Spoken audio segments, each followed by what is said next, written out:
कैसे हो मेरे प्यारे भाइयों। तो आशा करते हैं कि आप लोग अच्छे होंगे। एवं आज से है जो आप लोग क्लास 10th के लिए जो जिनका भी बोर्ड 2027 में आने वाला है वो हमारे साथ जो है लगातार आप जुड़े रहिए।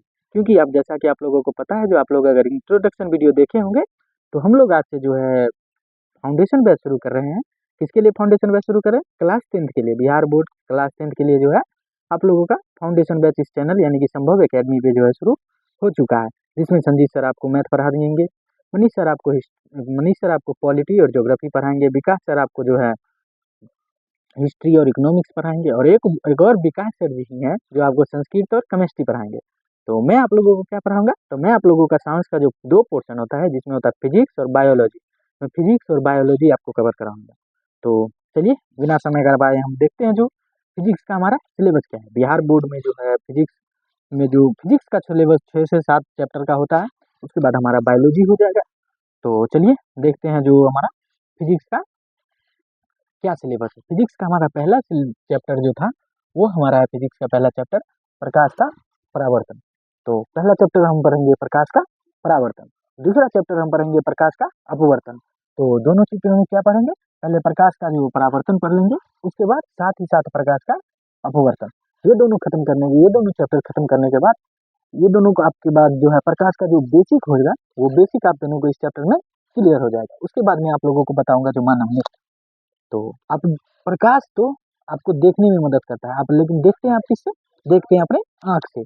तो आप अपने आँख के बारे में जानिएगा। हो सकता है आप तो कभी 9th में नहीं पढ़े होंगे, तो कोई बात नहीं, आप यहाँ से पढ़ना शुरू कर लीजिए।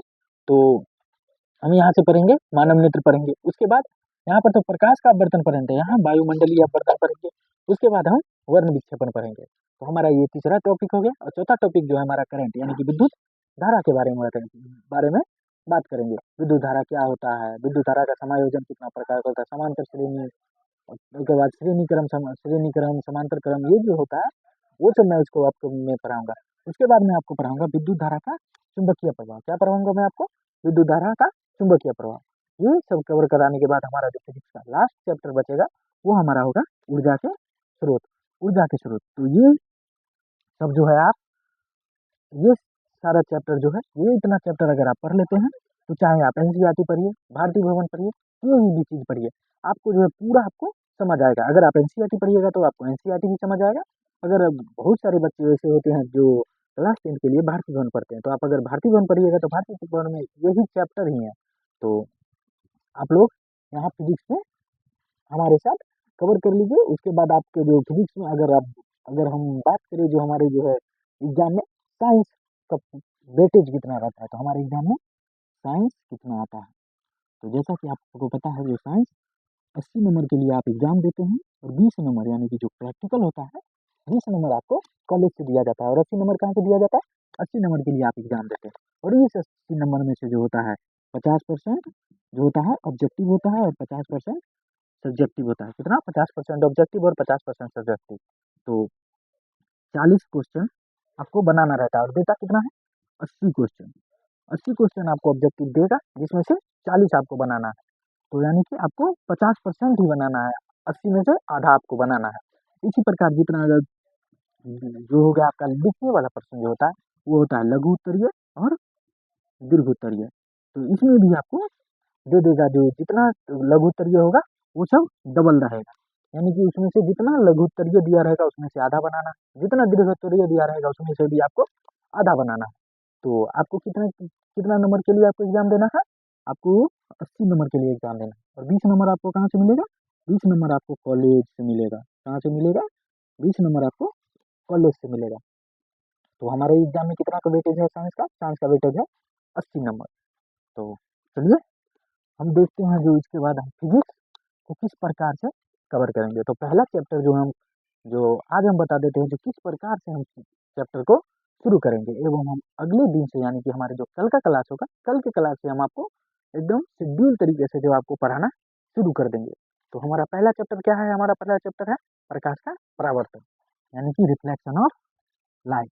तो चलिए हम देख लेते हैं जो प्रकाश के परावर्तन में जो है हम क्या क्या पढ़ने वाले हैं।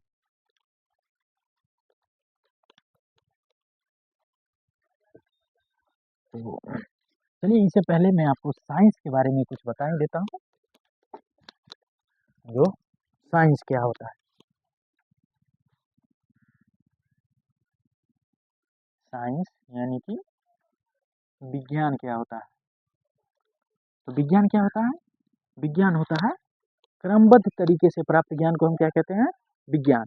अगर हम लगातार किसी भी चीज को पढ़ते रहते हैं, लगातार किसी भी चीज का प्रैक्टिस करते रहते हैं, उससे जो हमको ज्ञान प्राप्त होता है उसी को हम क्या कहते हैं, विज्ञान। तो साइंस हमारा क्या होता है, क्रमबद्ध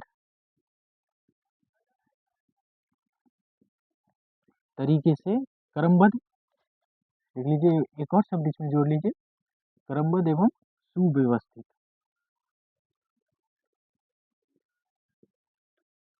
क्रमबद्ध एवं सुव्यवस्थित तरीके से प्राप्त ज्ञान को विज्ञान कहते हैं। क्या कहते हैं, विज्ञान कहते हैं। ये तो हो गया आपका विज्ञान। तो क्रमबद्ध एवं सुव्यवस्थित तरीके से प्राप्त ज्ञान को हम क्या कहते हैं, विज्ञान। तो अगर इसके बारे में बात, इसके बाद अगर देखें तो फिर विज्ञान का भी शाखा होता है। विज्ञान का क्या शाखा होता है, साइंस। साइंस के कितना शाखा होता है, साइंस के 3 शाखा होते हैं, जिसमें से पहला आपका होता है, वो होता है आपका फिजिक्स। क्या होता है आपका, फिजिक्स यानी कि भौतिकी। क्या होता है आपका, भौतिकी। दूसरा आपका क्या होता है, दूसरा आपका होता है केमिस्ट्री। क्या होता है आपका, केमिस्ट्री यानी कि रसायन शास्त्र। और तीसरा आपका क्या होता है, तीसरा आपका होता है बायोलॉजी। बायोलॉजी को क्या कहते हैं हम, जीव विज्ञान। किसको कहते हैं, जीव विज्ञान। तो ये हो गया हमारा जो है 3 शाखा। किसका 3 शाखा है, साइंस का 3 शाखा। पहला हमारा है फिजिक्स, दूसरा क्या है हमारा केमिस्ट्री, और तीसरा क्या है हमारा बायोलॉजी। तो अगर बात किया जाए जो फिजिक्स में हम क्या क्या पढ़ते हैं, तो फिजिक्स में जो है हम पढ़ते हैं, फिजिक्स में किसी भी चीज के भौतिक गुण को बारे में पढ़ते हैं। तो वस्तु के भौतिक गुणों के बारे में पढ़ते हैं, वस्तु के भौतिक गुणों के बारे में पढ़ते हैं। और केमिस्ट्री में किसके बारे में पढ़ते हैं, केमिस्ट्री में वस्तु के रासायनिक गुणों के बारे में पढ़ते हैं, तो वो किस चीज से बना हुआ है। तो इसमें क्या पढ़ते हैं हम, वस्तु के रासायनिक गुणों के बारे में पढ़ते हैं, रासायनिक गुणों के बारे में पढ़ते हैं। और बायोलॉजी में हम क्या पढ़ते हैं, बायोलॉजी में हमारे शरीर यानी कि हमारे जीवन से जो संबंधित क्रियाएं होती है उनके बारे में पढ़ते हैं। जीवन से संबंधित क्रियाएं क्या है, मानव श्वास कैसे लेता है, मानव जो उत्सर्जन किस प्रकार करता है, अपने शरीर के अंदर जो अपशिष्ट पदार्थ बच जाता है उसका उत्सर्जन किस प्रकार से करता है, मानव प्रजनन किस प्रकार से करता है। किसी भी व्यक्ति के अंदर जो है वो अनुवांशिक गुणों के अंदर जो बीमारी आ रहा है वो गुण किसी व्यक्ति के, अगर किसी व्यक्ति के अंदर वो गुण है तो वो गुण उसके बच्चों में किस प्रकार ट्रांसफर हो जाता है, इसी से के बारे में जो है बायोलॉजी में पढ़ते हैं। तो बायोलॉजी में हम क्या पढ़ते हैं, बायोलॉजी में हम व्यक्ति के शरीर के बारे में अध्ययन करते हैं, व्यक्ति या जीव के शरीर के या जीवन के बारे में, शरीर के अच्छा से ज़्यादा अप्रोप्रिएट होगा जो जीवन के बारे में, व्यक्ति के जीवन के बारे में अध्ययन करते हैं। व्यक्ति हो या कोई वस्तु हो उसके बारे में हम अध्ययन करते हैं। तो ये हो गया हमारा, ये हो गया साइंस किसे कहते हैं। उसके बाद साइंस के कितने शाखा होते हैं या कितने, साइंस को कितने प्रकार में बांटा गया है। तो साइंस 3 प्रकार, 3 भागों में साइंस को बांटा गया है। पहला है हमारा फिजिक्स, और दूसरा है हमारा फिजिक्स यानी कि भौतिकी, केमिस्ट्री यानी कि रसायन शास्त्र, और बायोलॉजी यानी कि जीव विज्ञान। तो फिजिक्स में हम क्या पढ़ते हैं, वस्तु के गुणों के बारे में पढ़ते हैं। केमिस्ट्री में वस्तु के रासायनिक गुणों के बारे में पढ़ते हैं, उसमें वस्तु के भौतिक गुणों के बारे में पढ़ते हैं फिजिक्स में। और केमिस्ट्री में रासायनिक गुणों के बारे में पढ़ते हैं वस्तु के। और बायोलॉजी में है व्यक्ति के जीवन के बारे में पढ़ते हैं। तो सबसे पहले जो है मैं आपको लोगों को फिजिक्स पढ़ाऊंगा, उसके बाद विकास सर आपको साथ ही साथ जो है केमिस्ट्री शुरू कर देंगे, विकास सर आपको केमिस्ट्री भी शुरू कर देंगे साथ ही साथ। और जब हमारा फिजिक्स कंप्लीट हो जाएगा, उसके बाद मैं आप लोगों को बायोलॉजी कंप्लीट कराऊंगा। या ये भी कर सकते हैं हम, जो 3 दिन आपको बायोलॉजी पढ़ा देंगे और 3 दिन आपको केमिस्ट्री पढ़ा देंगे, साथ साथ भी लेके चल सकते हैं, जैसा आप लोगों की इच्छा हो। तो आप बता दीजिए, कमेंट बॉक्स में बता दीजिएगा। लेकिन हमारा तो मन था, जो अभी हमारे पास बहुत समय है, तो सबसे पहले हम फिजिक्स के बारे में पढ़ लेते, उसके बारे में बायोलॉजी के बारे में पढ़ लेते, और केमिस्ट्री तो आपको साथ साथ चलता ही रहता, क्योंकि आप लोगों को बहुत सारी चीज़ों के बहुत सारा पता है। आपका एसएसटी भी पढ़ना है, मैथ भी पढ़ना है, हिंदी भी पढ़ना है, इंग्लिश भी पढ़ना है। तो आप लोगों का टाइम टेबल जो है मैनेज कर देते। तो इसी प्रकार से, तो चलिए हम सबसे पहले जो है हम अपने फिजिक्स के बारे में पढ़ेंगे। किसके बारे में? फिजिक्स के बारे में। तो फिजिक्स में हमारा क्या चैप्टर था पहला? फिजिक्स में हमारा चैप्टर जो था,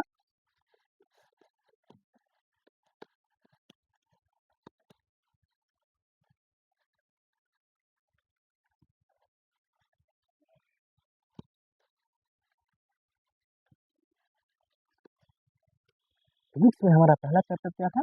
फिजिक्स में हमारा पहला चैप्टर था प्रकाश का परावर्तन। इसके बारे में पढ़ेंगे हम, प्रकाश के परावर्तन, यानी कि रिफ्लेक्शन ऑफ लाइट, प्रकाश के परावर्तन में। तो सबसे पहले इसमें हम क्या पढ़ेंगे? सबसे पहले हम फिर इसमें पढ़ेंगे, पहले तो परावर्तन पढ़ रहे हैं। किसका परावर्तन पढ़ रहे हैं? प्रकाश का। तो सबसे पहले तो हम इसमें प्रकाश क्या होता है, प्रकाश के बारे में पढ़ेंगे, और उसके स्रोत, प्रकाश के स्रोत क्या है उसके बारे में पढ़ेंगे। प्रकाश क्या है, प्रकाश के स्रोत क्या है, इसके बाद पढ़ने के बाद हम पढ़ेंगे प्रदीप्त और अप्रदीप्त वस्तु क्या है। प्रदीप्त और अप्रदीप्त वस्तु, अप्रदीप्त वस्तु क्या है, प्रदीप्त और अप्रदीप्त वस्तु क्या है, इसके बारे में पढ़ेंगे। उसके बाद हम जो पढ़ेंगे, उसके बाद हम पढ़ेंगे प्रकाश का प्रकीर्णन। क्या पढ़ेंगे हम? प्रकाश का प्रकीर्णन। किसके बारे में पढ़ेंगे? प्रकाश के प्रकीर्णन के बारे में पढ़ेंगे। उसके बाद हम क्या पढ़ेंगे? प्रकाश के प्रकीर्णन के बाद जो है हम प्रकाश के किरण या किरण पुंज के बारे में पढ़ेंगे। तो प्रकाश की किरण पुंज, प्रकाश का किरण पुंज, सॉरी, प्रकाश का किरण पुंज या किरण के बारे में जो है आप पढ़ेंगे। प्रकाश के किरण पुंज कितने प्रकार के होते हैं? एक हो गया हमारा समांतर किरण पुंज, एक हो गया अपसारी किरण पुंज, एक हो गया अभिसारी किरण पुंज। ये सब आपको हम इसमें पढ़ाएंगे। सबसे पहला हमारा क्या होगा? प्रकाश क्या है और उसके स्रोत। दूसरा होगा हमारा प्रकाश से और अप्रदीप्त वस्तु, प्रदीप्त और अप्रदीप्त वस्तु। उसके बाद हमारा क्या होगा? प्रकाश का प्रकीर्णन। उसके बाद हम पढ़ेंगे प्रकाश का किरण पुंज, और उसके बाद हमारा प्रकाश के किरण पुंज। प्रकाश के किरण पुंज पढ़ने के बाद हम लोग क्या पढ़ेंगे? प्रकाश के किरण पुंज के बाद हम लोग पढ़ेंगे 3 प्रकार के वस्तु के बारे में पढ़ लेंगे, जो होता है पारदर्शी, पारभासी, अपारदर्शी वस्तु। ये तीनों के बारे में पढ़ लेंगे, जो ये तीनों क्या होता है। तो क्या पढ़ेंगे हम? पारदर्शी, पारभासी, अपारदर्शी वस्तु क्या होता है, ये तीनों के बारे में पढ़ लेंगे। ये तीनों के बारे में पढ़ने के बाद आप लोग लगभग प्रकाश का, जो प्रकाश के बारे में एक मोटा मोटी खाका आपके मन के अंदर उतर जाएगा। उसके बाद हम जो है अपना मेन चैप्टर शुरू करेंगे। उसका क्या नाम है हमारा? उसके बाद हम पढ़ेंगे प्रकाश का परावर्तन। और इसके बाद प्रकाश के परावर्तन के पढ़ने के बाद हम क्या पढ़ेंगे? प्रकाश के परावर्तन तो पढ़ लिए, उसके नियम। तो प्रकाश के परावर्तन के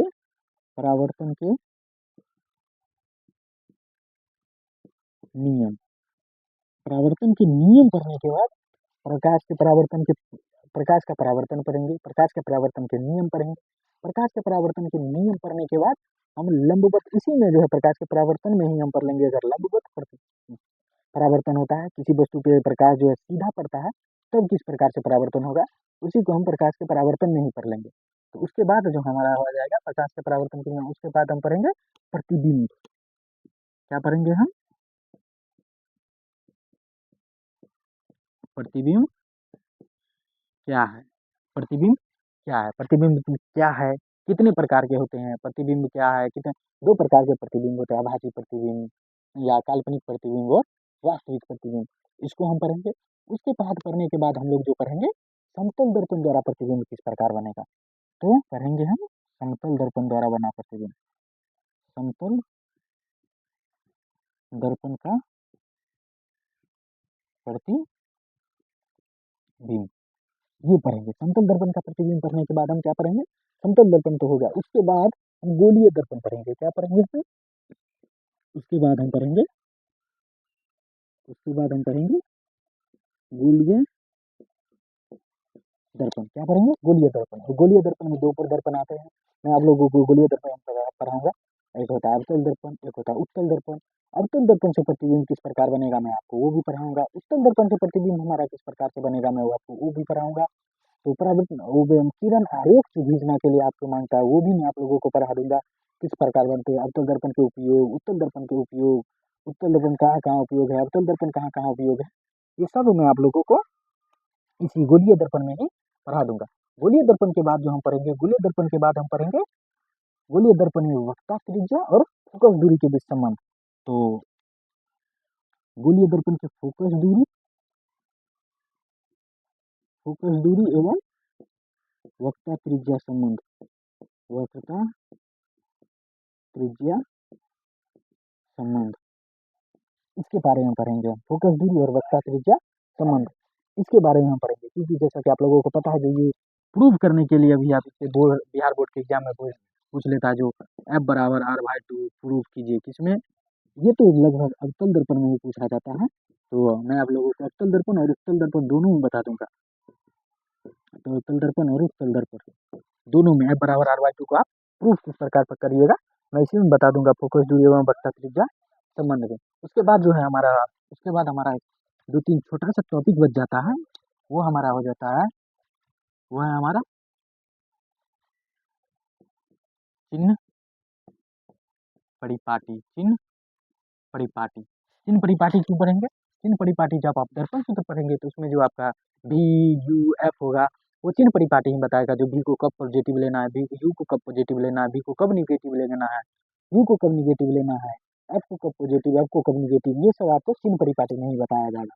तो चिन्ह परिपाटी पढ़ने के बाद हम उसके बाद सीधा दर्पण सूत्र पढ़ेंगे। क्या पढ़ेंगे हम, उसके बाद हम दर्पण सूत्र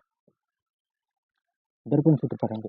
दर्पण सूत्र पढ़ने के बाद जो है हमारा इस टॉपिक का जो हमारा लास्ट चैप्टर बच जाएगा, वो हमारा लास्ट चैप्टर क्या हो जाएगा, आवर्धन। क्या हो जाएगा हमारा, आवर्धन। तो कुल हम इतने टॉपिक जो है हम इस चैप्टर में पढ़ने वाले हैं। तो मैं आप लोगों को बहुत ही आराम से पढ़ा रहा हूँ, क्योंकि हमारे पास जो है बहुत अभी टाइम है, लगभग 12 महीना प्लस हमारे टाइम बचा हुआ है, क्योंकि अभी तक क्लास 10th 2026 में जिनका एग्जाम होना था अभी तक हुआ नहीं है। तो वो 17 फरवरी से उनका एग्जाम शुरू है। तो आप लोगों का भी ये मान लीजिए टेंटेटिव डेट जो है 17 फरवरी 2027 से आप लोगों का एग्जाम शुरू हो जाएगा। तो इस प्रकार से मैं आप लोगों को जो है फिजिक्स का पहला चैप्टर कवर कराऊंगा।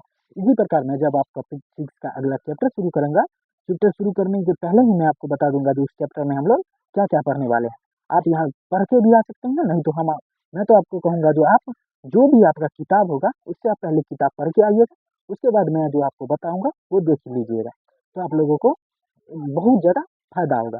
तो अगर बात किया जाए जो क्या इसका नोट्स भी हमें मिलेगा, तो जी आप लोगों को इसका नोट्स भी मिलेगा। और नोट्स हमारा कहाँ मिलेगा, नोट्स हमारा मिलेगा संभव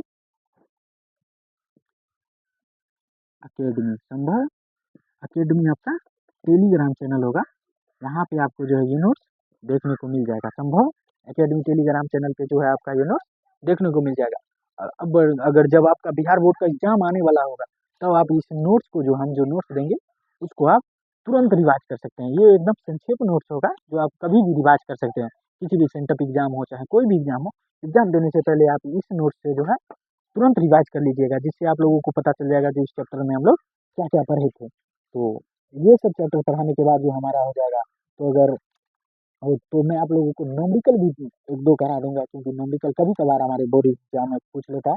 हालांकि सीबीएसई में तो लगातार ही पूछता है, लेकिन हमारे बोर्ड एग्जाम में जो बहुत कम ही न्यूमेरिकल पूछता है, तो मैं आपको न्यूमेरिकल भी करा दूंगा। उसके बाद इसका प्रैक्टिस ये खत्म होने के बाद, ये खत्म अगर हो जाएगा उसके बाद आपको ऑब्जेक्टिव क्वेश्चन का प्रैक्टिस एक क्लास मिल जाएगा, और सब्जेक्टिव क्वेश्चन भी आपको मिल जाएगा जो आप लिख लीजिएगा खुद से। तो जो ही चैप्टर खत्म होगा उसके बाद आपको उसका जो टेस्ट भी मिल जाएगा, आप उसको लिखने का कोशिश कीजिएगा। तो कुछ इस प्रकार से हम आपको पहला चैप्टर कवर कराएंगे। तो मिलते हैं हम दोस्तों अगले क्लास में, हम आपसे मिलते हैं। धन्यवाद, जय हिंद।